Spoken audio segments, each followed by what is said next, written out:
In case you don't know, it's MLK Day. This is a day on which we honor and remember the life and work of a great American, Dr. Martin Luther King Jr. Many of our leaders today paid tribute to Dr. King, including the president, who wrote, "It was exactly 3 years ago today, January 20th, 2017, that I was sworn into office." So appropriate that today is also MLK Jr. Day. Is it, though? Because I don't think it is. African-American unemployment is the lowest in the history of our country, by far. Also, best poverty, youth, and employment numbers ever. Great. That's right. Martin Luther King's dream that racism would one day become a relic of the past has finally been realized thanks to Donald Trump, the great uniter. Let me tell you something. Martin Luther King had a dream. This wasn't it. This was... And the only dream Donald Trump ever had involved porn stars and unlimited breadsticks. So, and then, a scant 13 minutes later, Little Thumbs followed that up by tweeting that he will never allow our great Second Amendment to go unprotected, not even a little bit. 13 minutes after tweeting about Dr. King, he tweets support for the weapon that killed him. What a dope this... 3 years ago today, this country took on an extraordinary challenge, and that challenge was to answer the question, can democracy survive the worst person on earth? And so far, the answer is barely. But I try to be positive. And when I look back on Trump's inauguration, this is what I remember most. Not Donald Trump, but rather the sight of George W. Bush struggling with his poncho in the rain. Wow. Remember when we thought he was our most embarrassing president? Well, look at this. He puts it on his head. Finally, he takes it off and wears it like a nun. The moment Donald Trump put his hand on the Bible and swore to protect and defend the Constitution of the United States, that was his first official lie as president. And he just kept going from there. According to the Washington Post, since taking office, Trump has racked up more than 16,000 false or misleading claims. 16,241 lies. And that's just in public. That doesn't even include the time he told Don Jr. he loves him. That's just the... In 2019, Trump averaged an incredible 22 false claims per day. And can you imagine how much higher that would be if he didn't have chicken stuffed in his mouth all the time? Even the color of his face is a lie. There are so many lies, it's hard to even comprehend that number. So I thought it might help to see it. Now, here we have 16,241 lies. Put that into perspective. That's over 7,000 more lies than there are visible stars in the night sky. If those lies were fluffy buttermilk pancakes at 1 inch thick, they would stack up higher than the Empire State Building. If Donald Trump's lies were cruise ship passengers, they would fill 6 Titanics and a whole bunch of dinghies, too.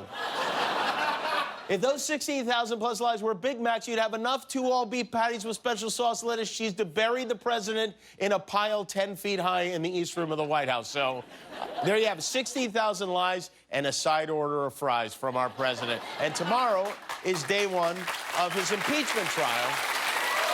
And he will be very well prepared. He has an all-star defense team in place. One of his lawyers is Alan Dershowitz, who represented such luminaries as Klaus von Bülow, Harvey Weinstein, Jeffrey Epstein, and O.J. Simpson. So he definitely has a type.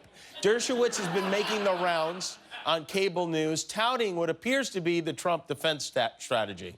Without a crime, there can be no impeachment. So they're saying without a crime, there can be no impeachment. You can't impeach without a crime. That was yesterday, but this is what he said when Bill Clinton was being impeached back in 1998. It certainly doesn't have to be a crime. If you have somebody who completely corrupts the office of president and who abuses trust and who poses great danger to our liberty, you don't need a technical crime. So when your hair's all crazy, you can impeach without a crime. But otherwise, no. But, well, and Alan Dershowitz isn't the only star on the Trump team. Trump summoned all the ghosts of impeachments past, including Kenneth Starr, who led the case against Clinton and was attacked for it by a number of high-profile people, including this gentleman. I think Ken Starr is a lunatic. I really think that Ken Starr is a disaster. I hated the way the president handled it. It was a long and terrible process. I really think that Ken Starr was terrible. Well, welcome to the team, Ken. Only the best people. Rudy Giuliani will not be on the Trump legal team, but he claims he wants to testify. He said he would love to appear as a witness at the Senate trial. Not as much as I would love it, but he would love it. I think we'd all like to see that. I think we'd especially like the part where he puts his hand on the Bible and it bursts into flames. Senate Republicans don't want any witnesses, and they're limiting press access. Journalists will be confined to a restricted area inside Mitch McConnell's throat pouch throughout the trial. And McConnell also released a schedule that could put some arguments on TV at midnight or 1 o'clock in the morning. These guys really are something. They don't want witnesses, they don't want new evidence, they don't want reporting, and they don't want people watching. It's almost like they have something to hide. But what could that be? The phone call was perfect. It was a perfect call. Maybe they're just shy? I don't know. But anyway, with a lack of access for reporters, I think we can all be prepared for a lot of hilarious courtroom sketches of this guy. That is Lev Parnas, Rudy Giuliani's former dirt digger, who's been shoveling up all sorts of gems about the president and his involvement in this Ukraine nonsense. He says everyone in Trump's circle knew about the quid pro quo, but everyone in Trump's circle claim they don't know him. They don't know Lev Parnas, even though there are now so many pictures of Lev Parnas with the president and his family and friends. It's ridiculous. Lev Parnas has more pictures with the Trumps than I do with my own mother. And, you know, leather is the traditional gift for a third anniversary. So as a present for the president on his special day, we put together this beautiful leather-bound photo album filled with photos of him and his loved ones with Lev. There's the president with Lev, and let's see, what else do we have here? We have, there's Ivanka with Lev and Donald with Lev, and well, we've got another one of the president with Lev. Oh, there's Donald Trump Jr. with Lev, and there's Jeff Sessions and Mike Pence, all with Lev Parnas. Isn't that something? Oh, look, I think that's, that's Jared with Lev, and then we have Lev with Don Jr. again. Wow, there's so many great photos here. It's a real walk down memory lane. Isn't that something? And he even has photos with Rudy Giuliani. And this is very interesting because, you know, Rudy Giuliani is a vampire, and usually they don't even show up in photos.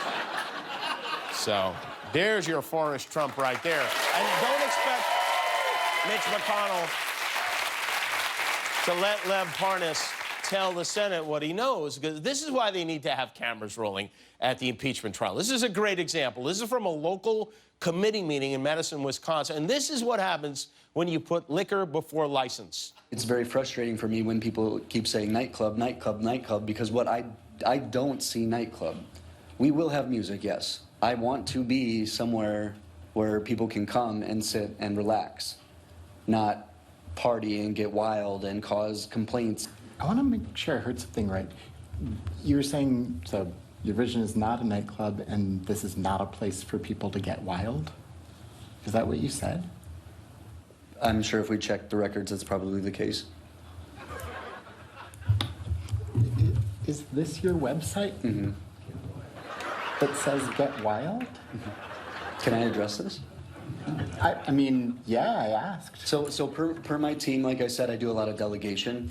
And as of right now, I haven't fully checked the website. Yeah, I guess not, huh? Yeah. See, that's the guy I want asking questions in the Senate at the impeachment trial. I don't know. Well, I spent the day yesterday watching football. The matchup for Super Bowl 54 is set. The Kansas City Chiefs and San Francisco 49ers manhandled their opponents yesterday. The Chiefs opened favored over the Niners in the Super Bowl by a point. They eliminated Tennessee, and the Niners beat Green Bay, just as the leader of the Space Force predicted. And just 5 days away from when the Green Bay Packers defeat Nancy Pelosi's 49ers in the NFC Championship game. Well, nice pick, Nostradamus, because the red team won.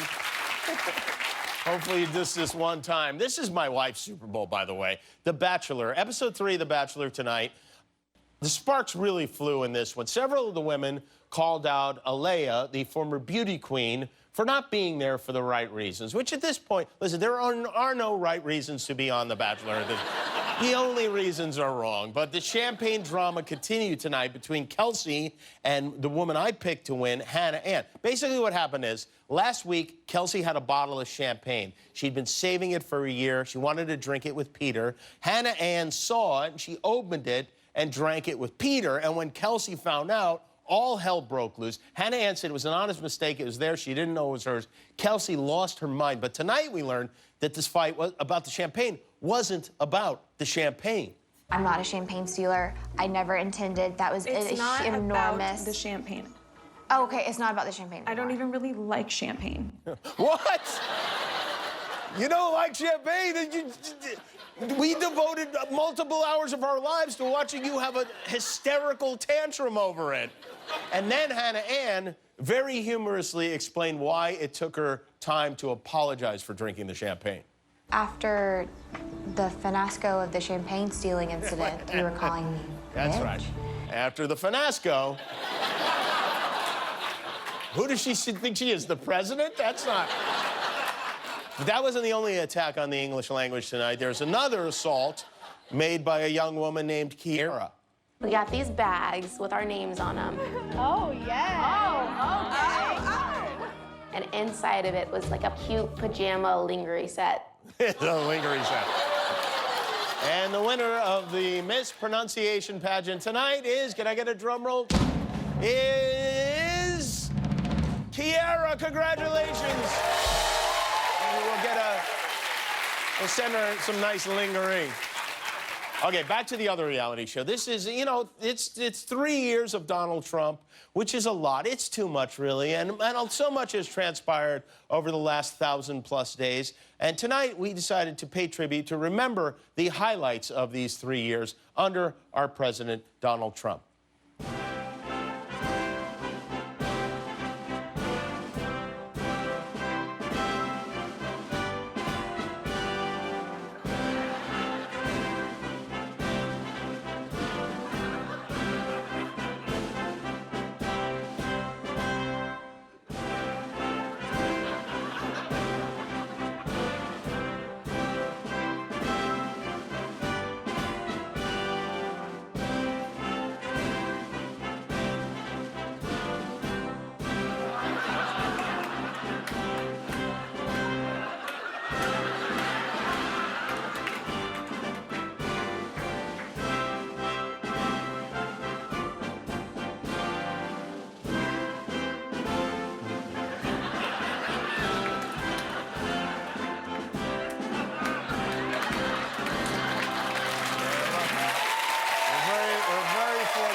Hi, I'm Jimmy Kimmel. Give back this holiday season. Buy my new book, The Serious Goose. I wrote it and illustrated it. All the money I make goes to children's hospitals across the country. So, you know what to do.